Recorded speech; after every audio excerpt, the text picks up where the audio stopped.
বন্ধুরা, আমার পিছনে হচ্ছে একটা স্ট্যাচু বা মূর্তি আপনারা দেখতেছেন। এটা চীনে 60 দশকে তৈরি একটা মূর্তি। তো এই মূর্তিটা মূলত চীনা মানুষকে এই কথাটা মনে করিয়ে দেয় যে আমরা পূর্ববর্তী সময়ে কীরকম ছিলাম আর এখন কীরকম আছি।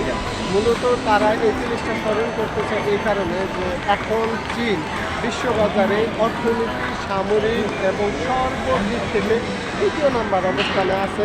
আর এই অবস্থানটা কিন্তু চীনা সরকারের পক্ষে একা সম্ভব হয় নাই, সম্ভব হয়েছে চীনা জনগণ, চীনা মানুষ সকলেই সম্মিলিতভাবে যে প্রচেষ্টা করছে, প্রচেষ্টার মাধ্যমে এটা সফল হয়েছে।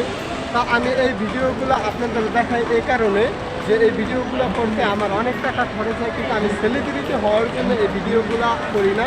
আমি জাস্ট আমার দেশপ্রেমের একটা যে চিন্তা, এই চিন্তা থেকে এই ভিডিওগুলো তৈরি করি যাতে আপনাদের মাঝে একটা অনুপ্রেরণা জাগ্রত হয়, যাতে আপনারা নিজেকে ভালোবাসেন, দেশকে ভালোবাসেন এবং দেশের মানুষকে ভালোবাসেন। আসলে কি আমরা নিজেকে যখন ভালোবাসবো, দেশের মানুষকে ভালোবাসবো, দেশকে ভালোবাসবো, তখন আমরা একটা দেশকে খুব সুন্দর এবং পরিপাটি করে সাজিয়ে গুছিয়ে রাখতে পারবো। এই কথাটা বলার জন্য জাস্ট আমি এই ভিডিওগুলো করি। এবং আপনারা যে যেখান থেকে এই ভিডিওটা দেখতেছেন তাদের সকলকে জানাই আন্তরিক অভিনন্দন এবং